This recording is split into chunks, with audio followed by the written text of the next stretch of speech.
안녕하세요. 오늘도 사연살롱을 찾아주셔서 감사합니다. 결혼을 앞둔 예비 신부예요.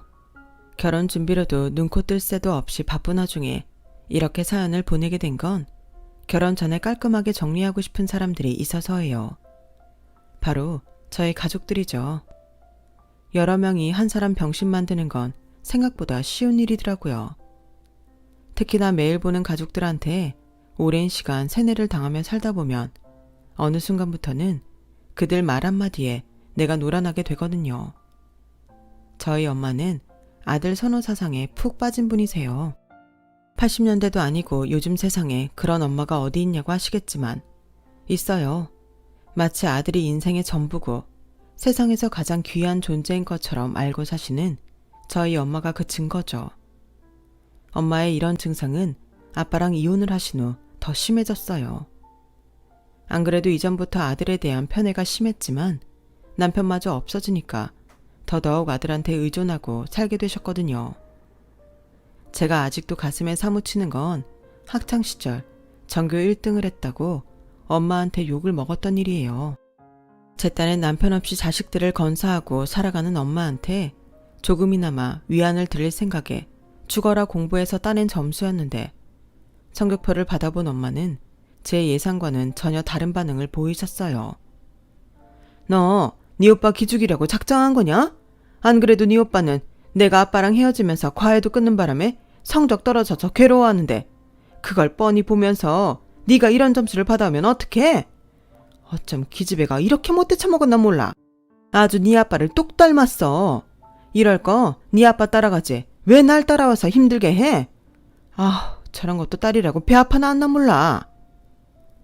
오빠 성적이 떨어진 건 오빠가 노는데 정신이 팔려서 그랬던 건데 그마저도 제 탓을 하니 황당하기도 하고 억울하기도 했어요. 부모님이 이혼을 하시기 전엔 돈 잘 버는 아빠 덕분에 생활에 어려움이 없었어요. 그 덕에 오빠는 어릴 때부터 영어며 각종 스포츠까지 개인 교습을 받으며 자랐죠. 저요? 이것도 말하자면 눈물이 핑 도는데 제 경우는 딸 자식은 가르쳐봤자 시집가면 남의 집 사람 되는데 뭐하러 투자를 해? 엄마의 말 한마디에 피아노 학원은커녕 보습학원도 한번 못 다녔어요. 중학교에 들어가고 혼자 수학 공부를 하는 게 힘들어서 학원에 보내달라는 말을 했다가 욕만 엄청 먹었어요. 그때 너무 억울해서 도저히 그냥 못 넘기겠더라고요. 그래서 밤늦게 귀가하신 아빠한테 학원에 보내달라고 말했어요.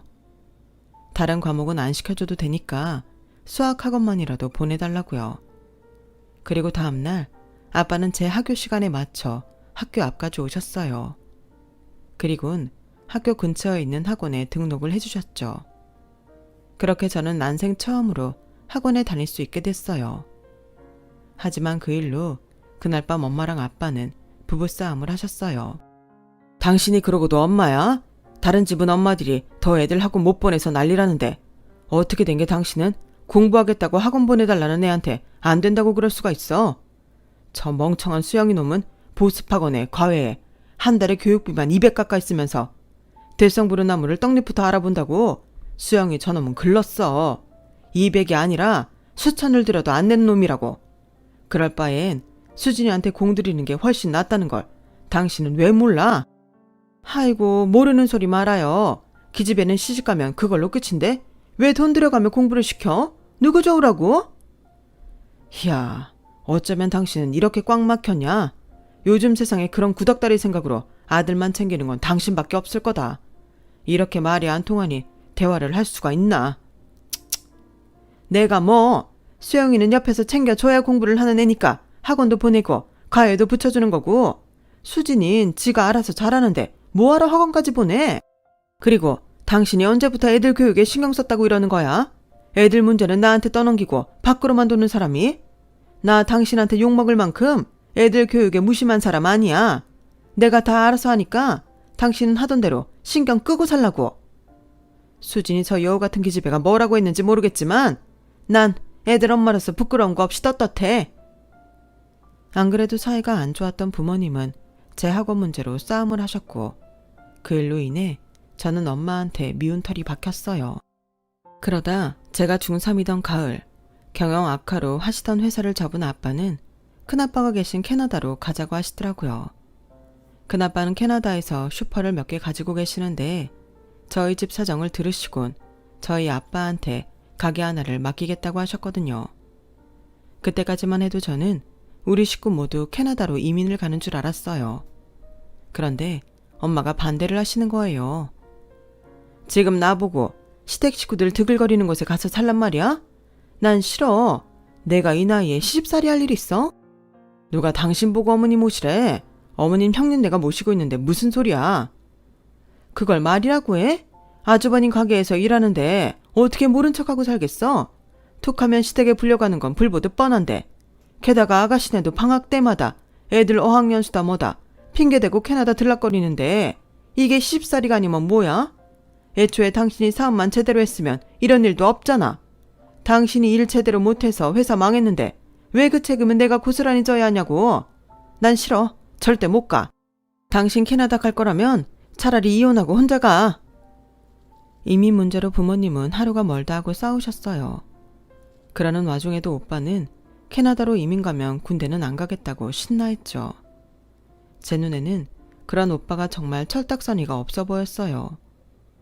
끝나지 않을 것 같던 부모님의 싸움은 결국 이혼이라는 최악의 결론을 내고 말았어요. 결국 오빠랑 저를 키우는 조건으로 우리가 살던 집은 엄마가 가지게 되었어요. 아빠, 나도 아빠 따라갈래. 내가 밥도 하고 빨래도 다 할 줄 알아. 그러니까 나 좀 데리고 가, 응? 수진아, 아빠도 널 데리고 가고는 싶은데 엄마도 없이 너를 키울 자신이 없다. 더군다나 거기는 말도 안 통하는데 아빠가 널 무슨 수로 키우겠니? 나중에 자리 잡으면 그때 부를게. 그때까지만 엄마랑 오빠랑 잘 살고 있어. 아빠도 없는 집에서 살아갈 생각을 하니 눈앞이 캄캄했어요. 그리고 그런 걱정은 얼마 지나지 않아 현실이 되어버렸죠. 그나마 다니던 보습학원도 아빠가 캐나다로 가시자마자 더 이상 다닐 수 없게 되었어요. 엄마 말로는 이제는 돈 벌어올 사람도 없으니 허리띠를 바짝 조여야 한다고 했지만 그 말과 달리 오빠는 예전 그대로 학원이며 거회를 하고 있었거든요. 네 오빠는 내년이면 고3이잖아. 시기할 걸 시기해라. 누가 봐도 밑빠진 독에 물 붓기였지만 엄마는 오빠에 대한 믿음을 저버리지 않았어요. 하지만 오빠가 정작 중요한 고3이 되었을 땐 상황이 더 안 좋아져서 어떻게든 학원을 보내셨지만 과외는 끊을 수밖에 없었어요. 그리고 그 무렵 고등학교 1학년이던 저는 전교 1등을 했어요. 전교 등수가 150등 안에도 못 들던 오빠는 제 성적표를 보자 욕부터 하더라고요. 아 미친, 네가 이러니까 학교에서 선생님들도 나한테 뭐라고 지랄하잖아. 동생만도 못하다고. 야, 너 전학하라. 내가 너 때문에 돌아버리겠어. 스트레스가 쌓여서 공부가 안 된다고. 자기가 공부를 안 해서 성적이 나쁜 건 생각 안 하고 제 성적 잘 나온 걸 탓하는 오빠라니 정말 내 오빠지만 한심했어요. 내 탓만 하지 말고 오빠도 제발 정신 차리고 공부 좀 해. 엄마 혼자 힘들게 돈 버는 거 보면 미안하지도 않아? 학원도 다니면서 왜 그렇게 성적이 안 나오는 거야? 이게 공부 좀 한다고 어디서 오빠한테 훈계질이야. 이제 아빠도 없으니까 내가 우리 집 가장인 거 몰라? 알아서 키워라. 가장이 가장 같아야 가장 대접을 하죠. 하지만 엄마한테는 이런 아들이 세상 둘도 없는 든든한 아들이었어요. 전교 1등한 딸한테 오빠 기죽인다고 욕설을 퍼부을 만큼 삐뚤어진 아들 사랑이었죠. 결국 오빠는 대학에 들어가지 못했어요. 그렇다고 나가서 돈을 벌었던 것도 아니에요. 엄마한테 용돈 받아 살면서 친구들이랑 나이트나 가고 여자 꼬시기에 치중했죠. 그러다 결국 속도 위반으로 20살 가을에 결혼을 하게 되었어요. 제가 보기엔 오빠나 그 언니나 도찐 개찐이었지만 엄마는 생각이 달랐어요. 어디서 몸 함부로 굴리던 게 내 아들 발목을 잡았다며 낙태를 종용하다가 오빠가 미쳐 날뛰는 모습에 결혼을 허락하고 말았죠. 아직 오빠는 군대 문제도 있고 경제적으로 자립할 능력이 안 돼서 오빠 방에서 신혼을 시작하게 되었어요. 시집살이를 하라고 하면 싫어할 줄 알았는데 예상외로 올케 언니가 흔쾌히 그러겠다고 하더라고요. 자기는 음식도 못하고 세탁기도 제대로 못 돌린다면서 오히려 저희 집에 들어와 사는 게 편하다나요? 아무튼 철이 없기는 오빠나 언니나 매 일반이었어요. 그래도 결혼을 하고 나니 조금은 정신이 들었는지 오빠는 일자리를 구하기 시작했어요.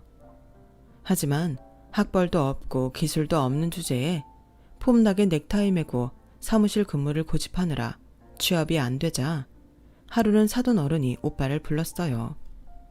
사돈 어른이 하시는 횟집에 불려간 오빠는 눈물 쏙 빠지게 혼이 나고는 그날부터 사돈 어른 횟집에서 주방 보조로 일을 하게 되었죠. 안 그래도 어려운 장인어른을 직장 상사로 모시게 된 오빠는 죽을 맛이었을 거예요.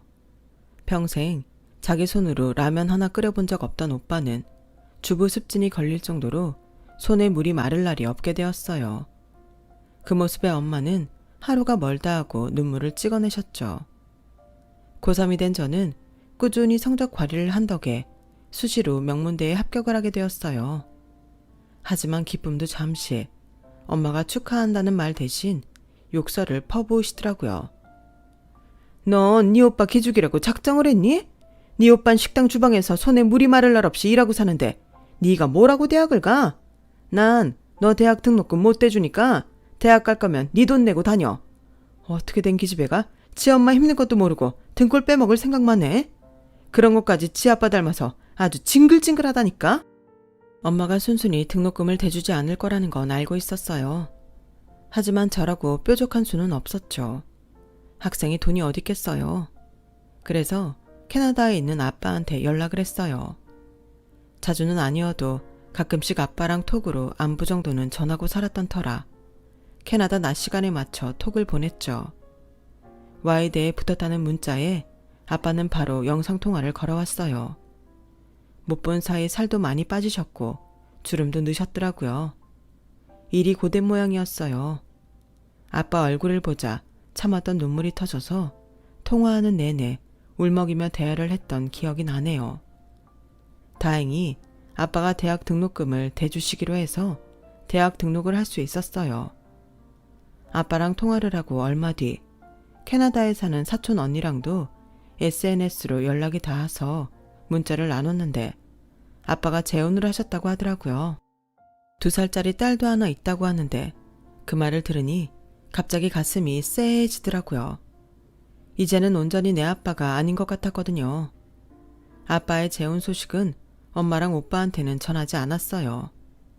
엄마가 오빠 결혼식도 아빠한테 알리지 않은 걸 봐서 영 끊고 살기로 작심한 것 같기도 해서 괜히 분란을 일으키기 싫었거든요. 아빠 도움으로 대학을 다니면서도 나름 과외도 하고 아르바이트도 하면서 돈을 벌었어요. 모 기업에서 후원하는 장학생 선발에도 뽑혀서 졸업 전에 인턴 활동도 할 수 있었고요. 덕분에 대학 졸업 전에 취업도 되었죠.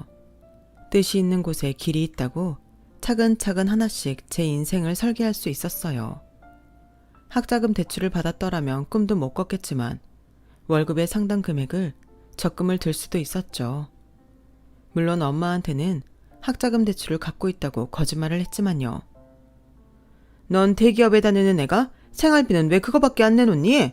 옷이다 구두다 사재 끼는 거 아니야? 엄마, 나한테 그럴 돈이 어딨어. 그렇게 못 믿겠으면 내 방 뒤져봐. 그런 게 어딨나. 학자금 대출금 갚느라 그래. 그리고 그 정도 내는 거면 적게 내는 거 아니야. 이게 돈 좀 번다고 유세 떠는 것 좀 봐. 암튼 다음 달부터는 네 조카 유치원도 보내야 되니까 돈 좀 더 내. 네 오빠 장인 가게 그만둔 이후로 돈 버는 사람이라곤 너랑 나밖에 더 있니? 애는 점점 커가는데 네 올케는 일도 안 하고 뭐 하는지 모르겠다. 나쁜 의미로 부창부수라고 오빠랑 올케는 애까지 키우는 입장이면서 둘 다 빤빤히 집에서 놀고 먹고 있었어요. 그동안 장인 가게에서 일을 배우던 오빠는 그동안 몇 번이나 가게에 들고 나오기를 반복하다가 참다 못한 사돈어른이 그따위로 할 거면 때려치우라며 내쫓으셨어요. 그 후로는 쭉 백수로 지내고 있고요. 그 세 가족을 먹여 살리는 건 엄마랑 저였어요. 엄마는 친구분이 하는 스크린 골프장에 나가서 일을 하시는데 하루 종일 일을 하고 돌아와서도 오빠네 식구들 밥 챙겨 먹이느라 주방을 벗어나지 못하셨죠. 올케는 오빠 뒤에 찰싹 붙어선 시어머니를 부려먹는 재주가 있었는데 덕분에 엄마는 아들뿐만 아니라 며느리 상정까지 모시게 된 셈이었죠. 이 집에 계속 붙어있다가는 엄마가 돌아가시고 난 뒤엔 내가 오빠네 식구들을 먹여 살려야 할 것 같아서 저는 일찍부터 주택 청약도 들고 목돈 모으기에 힘썼어요. 그렇게 10년 가까이 구두쇠처럼 돈을 모은 결과 제 힘으로 아파트를 장만하게 되었죠. 신축은 아니지만 교통도 편하고 동네도 좋아서 앞으로 가격이 많이 오를 것 같더라고요. 물론 앞으로도 대출금을 열심히 갚아 나가야 온전히 제 집이 되겠지만 그래도 서울 하늘 아래 4명의 집이 생겼다는 사실에 하늘을 날 것처럼 기뻤어요. 아파트 계약을 마치고 집으로 돌아온 날이었어요. 평소와 달리 엄마가 저를 반겨주시더라고요. 오빠네 내외도 마치 저를 기다리고 있었던 듯 거실에 나와 있었고요. 수진이 왔니? 날씨가 많이 덥지? 자, 시원한 보리차부터 한 잔 마셔라. 넌 여름이면 더위도 자주 먹고 그러잖니. 어서 시원하게 쭉 들이켜. 얼음을 동동 띄운 보리찻잔을 내미는데 왠지 그게 사약처럼 느껴지더라고요. 아니나 다를까 보리차를 다 마시기도 전에 청천벽력 같은 소리를 듣게 되었어요. 뭐? 내 아파트를 오빠 명의로 해주라고? 그게 무슨 말도 안 되는 소리야. 대체 왜 그래야 되는데? 네 오빠는 결혼해서 자식까지 있는데 아직 집도 없이 이러고 살잖니. 오빠가 제쳐두고 동생인 네가 먼저 집 사는 것도 남들 보기 좀 그렇잖니. 게다가 넌 결혼도 안 했잖아. 혼자 사는 애가 집이 무슨 필요야? 넌 엄마랑 여기서 같이 살면 되지. 그러니까 그 아파트 네 오빠 명의로 해줘. 그래 수진아, 오빠가 돈 벌면 그때 너도 아파트 하나 사줄게. 요즘은 집 없이 살면 애들도 학교에서 따당한다잖아. 넌 하나뿐인 조카가 그런 꼴을 당하면 좋겠니? 그래요 아가씨, 우리 좋자고 일하는 거 아니잖아요. 우리 재원이를 봐서라도 그렇게 해줘요. 아까 일한 가보니까 아파트 단지 바로 옆에 초등학교도 있고 애 키우기 딱이겠더라고요. 25평이라 좀 작긴 하지만 아직 재원이가 어리니까 그건 차차 늘려가면 되는 거고. 자기야, 한 32평 정도 되면 딱 좋을 텐데. 그지? 그건 그렇지. 그 정도는 돼야 거실에 85인치 TV도 놓고 살 수 있을 테니까. 이것들이 아주 쌍으로 쇼를 하는 거 있죠.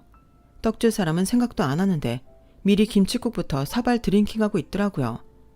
허위가 없어서. 다들 무슨 소리를 하는 거야?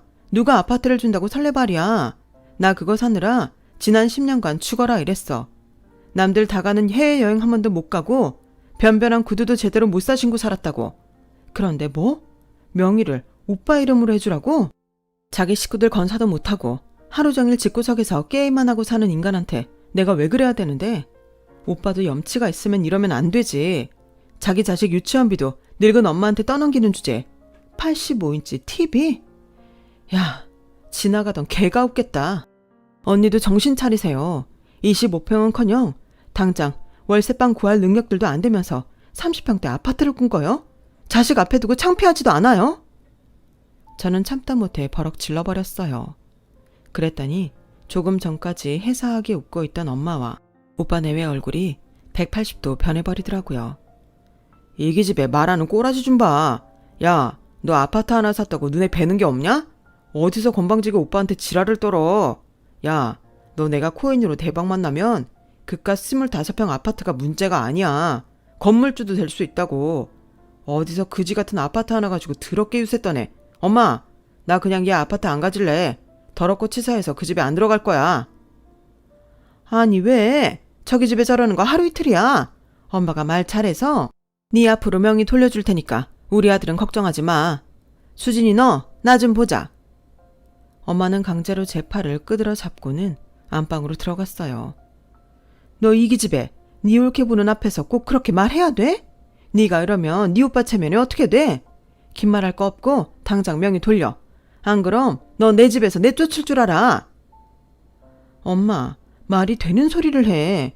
내가 번 돈으로 산 아파트를 왜 엄마 마음대로 오빠한테 주라 말아야? 그동안 내가 번 돈으로 오빠네 식구들 먹고 산 것도 열받아 죽겠는데 왜 집까지 뺏으러 드냐고.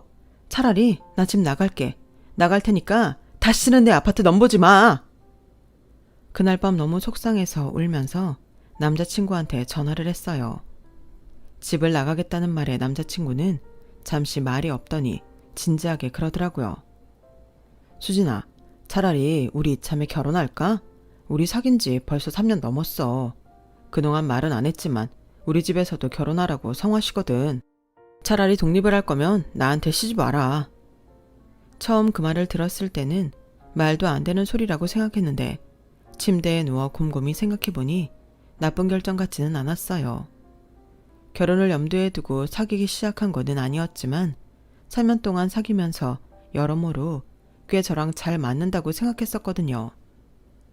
남자친구는 아버님 건물 1층에서 약국을 하고 있었는데 형이 같은 건물에서 병원을 하고 있는 데다 주변에 약국이 없어서 매출도 꾸준히 나오는 편이었어요. 거기다 저랑은 영화 취향도 비슷하고 둘 다 정적인 편이라 하루 종일 같이 있어도 심심한 줄도 몰랐고요. 무엇보다 제 상황을 누구보다 잘 알고 있어서 동성 친구들보다도 더 편하기도 했어요.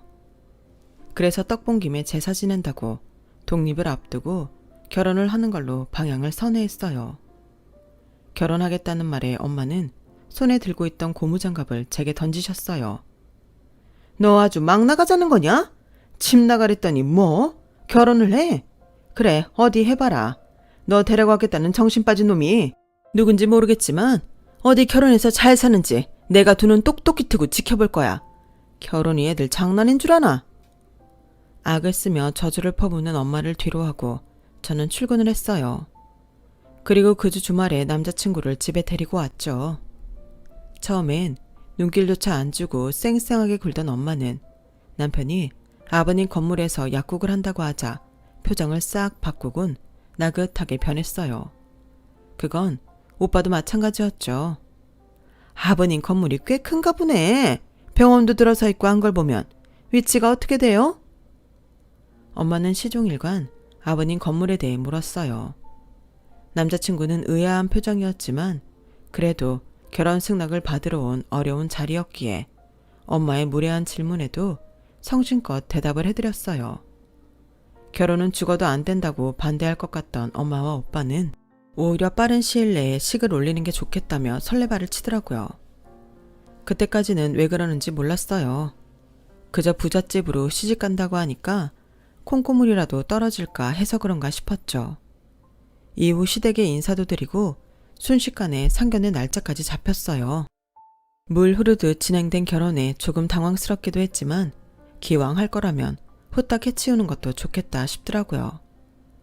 그렇게 시간은 흘러 상견례 날이 되었어요. 엄마랑 올케는 아침 일찍부터 샵에 가서 머리를 하고 잔뜩 치장을 했어요. 누가 보면 자기들 상견례 날인 줄 알겠더라고요. 오빠는 언제 샀는지 고가의 양복까지 새로 빼입었더라고요. 이 인간들이 왜 이러나 싶더라고요. 아무리 생각해도 제 결혼을 반길 이유가 없었는데 말이죠. 생각해보세요. 제가 결혼을 하면 당장 제가 내던 생활비가 없어지는 거잖아요.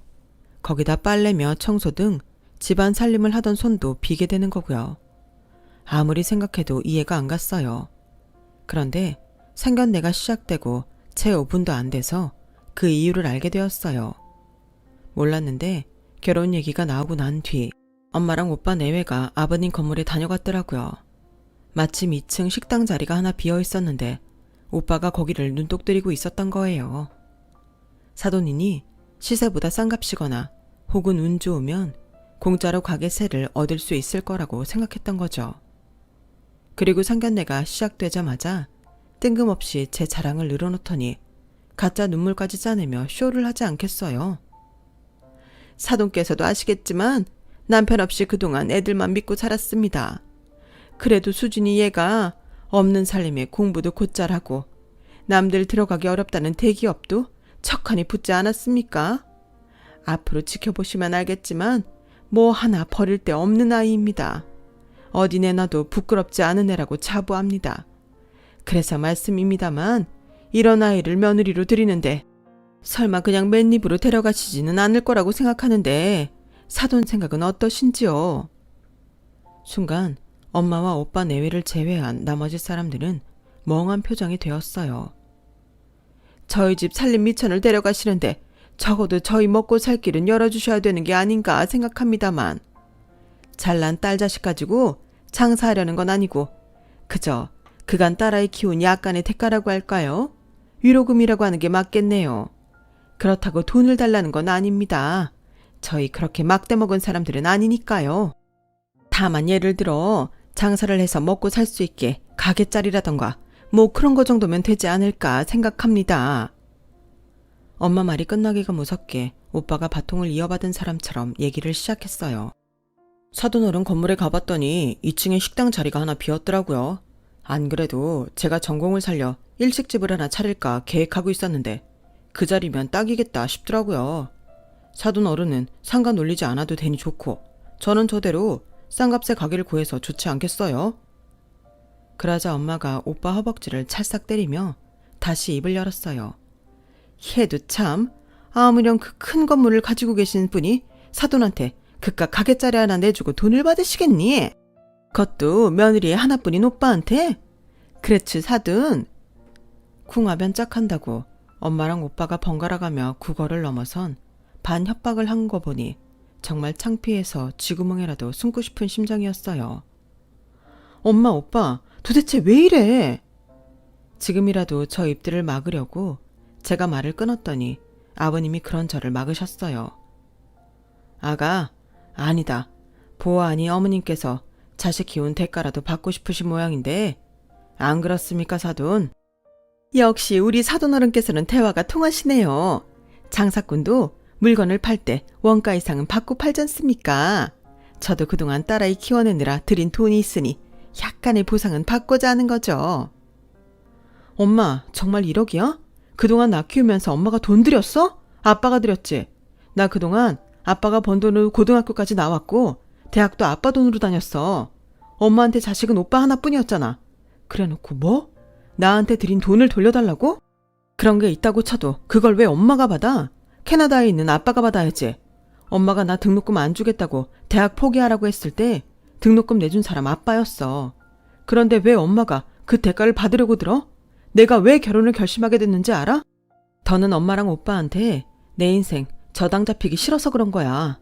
내가 지난 10년간 뼈 빠지게 벌어서 가져다 준 생활비, 빈둥빈둥 놀고 있는 오빠네 식구들 입에 들어가는 것도 화가 나고 앞으로도 발목 잡혀 살게 될 게 치가 떨려서 도망치려고 그런 거라고. 그런데 왜 이런 자리에서까지 날 창피하게 만들어?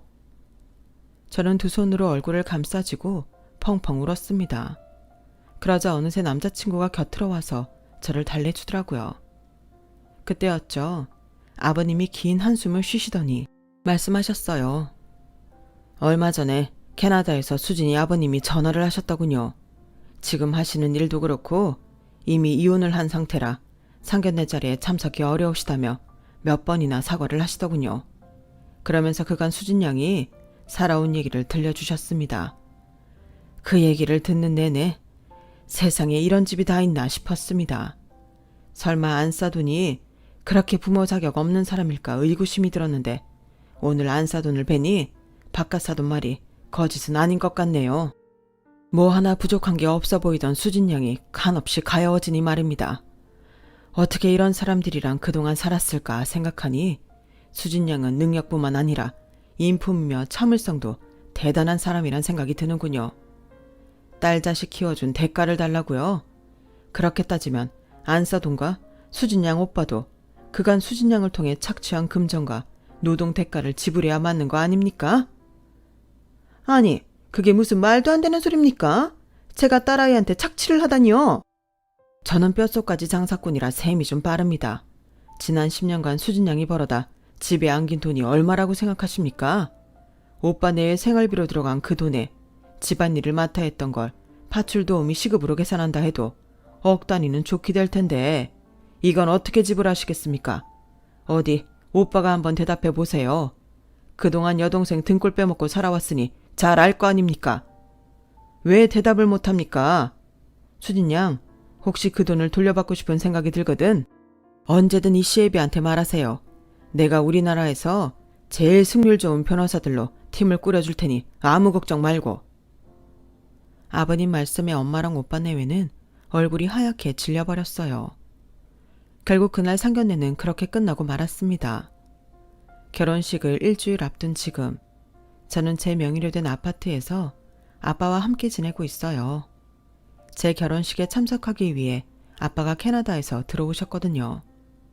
저희 엄마가 결혼식에 참석할 정신이 아니라서 혼주석은 아빠 혼자 앉으시기로 했어요. 오빠가 집을 제2금융권에 담보로 맡기고 대출을 받아서 코인이랑 주식에 투자를 했는데 그게 완전 망해서 돈을 다 날려버렸거든요.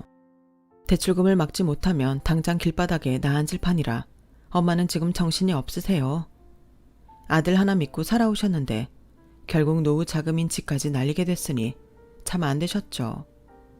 그렇다고 도와드릴 생각은 안 드는 걸 보니 저도 그동안 엄마한테 쌓인 분노가 꽤 컸던 모양입니다. 엄마한테는 안 된 얘기지만 앞으로는 엄마 걱정, 집안 걱정은 그만하려고 해요. 나를 아껴주고 사랑해주는 사람들을 생각하기에도 바빠질 것 같거든요. 지금이야말로 몸도 마음도 친정으로부터 제대로 독립할 때가 아닌가 싶네요. 지금까지 제 사연을 들어주셔서 감사합니다. 들어주신 분들, 사랑하는 가족들 옆에서 항상 행복하시길 바랍니다. 여러분, 사연 댓글에 응원과 현명한 조언 부탁드려요. 좋아요와 구독은 저에게 큰 힘이 됩니다. 오늘도 좋은 일 가득하세요.